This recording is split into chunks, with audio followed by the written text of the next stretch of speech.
Welcome back. As South Africans head to the polls this year, the Independent Electoral Commission has officially launched its 2019 election campaign.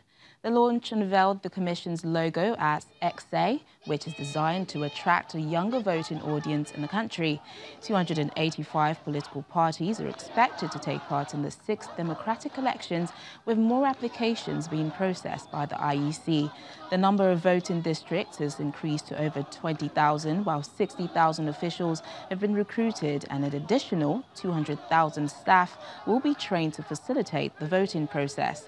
Meanwhile, President Cyril Ramaphosa is yet to announce the voting dates, but the Commission has urged South Africans to register to vote on the 26th and 27th of January.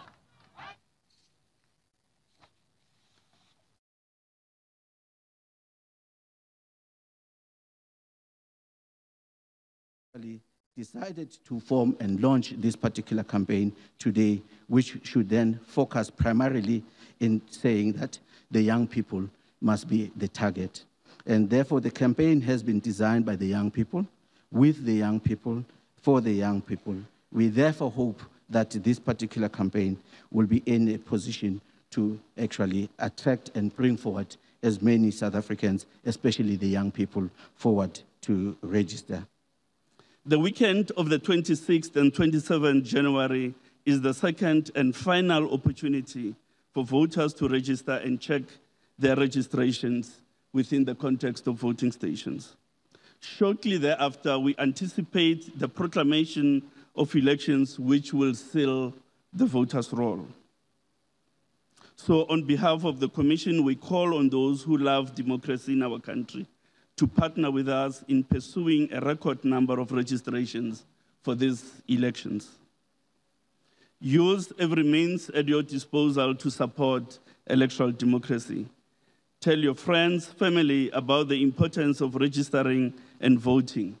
Tweet about it, post about it, and talk about it.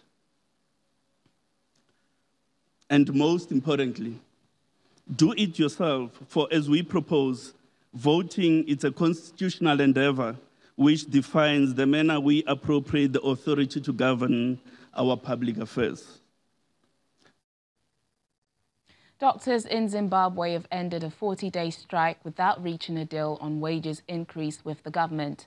The announcement by the Zimbabwe Hospital Doctors Association came just hours before public sector unions were to meet the government, which is expected to table an offer to expand cost of living payments in an attempt to avoid unrest. The union is asking for better pay and conditions, but warns that members may not report for work daily due to acute fuel shortages. Junior doctors downed tools on December the 1st, complaining about lack of drugs in hospitals and to press for US dollar salaries. Teachers are also on strike, and other civil servants have threatened additional action. Sudanese security forces fired tear gas to disperse hundreds of protesters in the capital on Wednesday, in what was seen as one of the largest gatherings of demonstrators the country has seen in recent weeks. The protests against price rises and other economic hardships that began on December 19 are the most persistent opposition President Omar al-Bashir has faced since he took power in an Islamist-backed coup nearly 30 years ago. Hundreds of people on the streets were chanting freedom, peace, justice, and revolution is the people's choice. Since the demonstrations began, security forces have blocked and broken up demonstrations using live ammunition as well as tear gas and stun grenades. Interim Minister Ahmed Bilal Uthman said on Monday that more than 800 people had been detained since protests began nearly 3 weeks ago. U.S. Secretary of State Mike Pompeo has met Egyptian President Abdel Fattah al-Sisi as part of a Middle East tour. The U.S. top diplomat is seeking to rally Arab allies following President Donald Trump's announcement that he will be taking the U.S. troops out of Syria. Pompeo arrived in Cairo on Wednesday following a meeting with Iraqi officials in a surprise visit to Baghdad and Erbil in the Iraqi Kurdistan region, where he met with the leadership there. Other than Iraq and Egypt, Pompeo's Middle East tour will also take him to Jordan, Bahrain, Qatar, United Arab Emirates, Saudi Arabia, Kuwait and Oman. After a long shutdown, Libya's only truck factory is resuming production at a low pace due to economic and security challenges. The plant, established in 1976 as a joint venture between the Libyan state and Italy's Iveco, must import engines and auto parts. In the vast assembly hall of Libya's Trucks and Bus Company, the country's sole automobile manufacturer, 2 men work on the body of a new bus, and a few others inspect a row of truck cabs. Shut for 5 years following 2011's NATO-backed uprising, the factory is reopening in May 2017, but the encouragement of the UN-backed Government of National Accord was a sign of hope. After 2011, the company was affected like the rest of the country's institutions. Some problems took place, which became a hindrance to production. We knew these circumstances were affecting manufacturing institutions, but thank God, vehicle companies remained in better condition.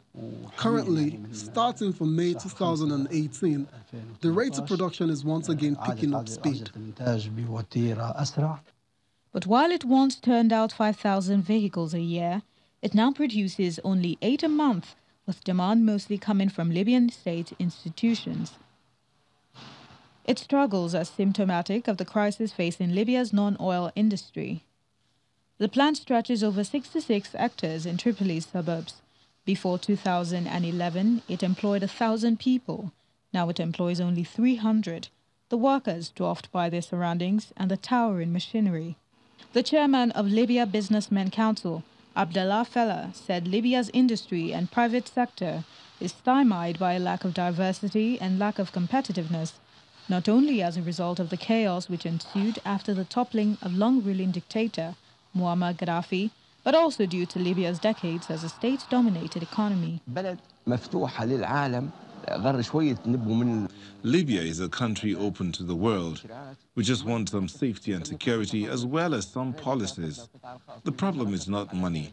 We as a private sector cooperate with foreigners through the BOT, that's the Build, Operate, Transfer system. Libya is a continent. According to him, Gaddafi seized all economic activities without allowing businessmen to develop the sector. Boosting the private sector hinges on adopting investment-friendly regulation and boosting security.